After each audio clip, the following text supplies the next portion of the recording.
مصر نامی جن اس بت میں گھس گیا اور سرکار کی توہین کرنے لگا۔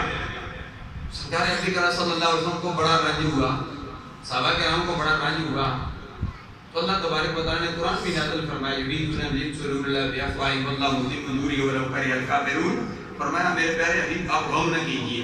تو دوسرے دن اسی مصر نامی جو جن تھا جس نے توہین کی تھی، اس کا چچا زاد بھائی کہتا وہ سرکار کے پاس آ گیا، کہنے لگا یا رسول اللہ صلی اللہ علیہ وسلم میں مسلمان ہوں، میں کلمہ پڑھتا ہوں لا الہ الا اللہ محمد الرسول اللہ۔ پہلے میرے چچا زاد بھائی جو کافر جن تھا اس نے ولید کے بت میں گھس کر یا رسول اللہ آپ کی توہین کی ہے، یا رسول اللہ مجھے اجازت دو میں اسی بت میں گھس کر، میرا نام سمحہ ہے، میں اسی بت میں گھس کر یا رسول اللہ آپ کی تعریف کرتا ہوں، یا رسول اللہ مجھے اجازت دو۔ سرکار نے فرمایا تیرا نام کیا ہے؟ فرمایا میرا نام سمحہ ہے، سین میم ہے، الف والی ہے، سمحہ۔ سرکار نے فرمایا کہ میں تیرا نام بدل نہ دوں؟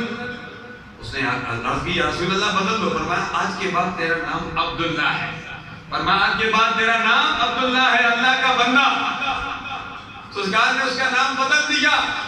یعنی میرا بیان کرنے کا مقصد یہ کہ جنوں میں بھی سرکار کی توہین کرنے والے ہیں اور جنوں میں سرکار کی تعریف کرنے والے بھی موجود ہیں، اسی طرح اس پوری دنیا میں ہر قسم کے لوگ موجود ہیں۔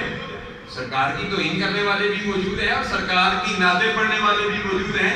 اپنے انداز میں کوئی نعت فارسی میں پڑھتا ہے، کوئی عربی میں پڑھتا ہے، کوئی انگلش میں پڑھتا ہے، کوئی پنجابی میں پڑھتا ہے، کوئی اردو میں پڑھتا ہے، اپنی اپنی زبانوں میں پڑھتے ہیں۔ قرآن مجید نے جو نعت پڑھی ہے وہ تو عربی میں پڑھی ہے، الحمد سے لے کر والناس تک سارے کا سارا قرآن یہ عربی کی نعت ہے۔ مت چھتا متا تے زیرا زبورا تے وچ تاریف دیا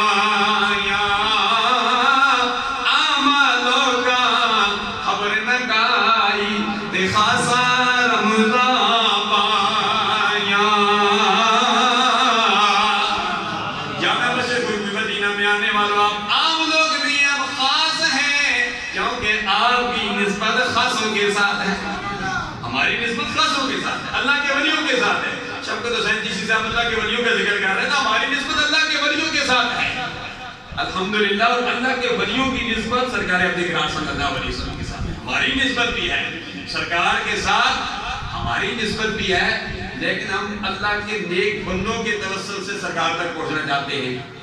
چھت پہ چڑھ سکتا نہیں کوئی زینے کے بغیر، رب کو پا سکتا نہیں کوئی وسیلے کے بغیر۔ یا ایھا الذین آمنوا اتقوا اللہ وابتغوا الیہ الوسیلہ۔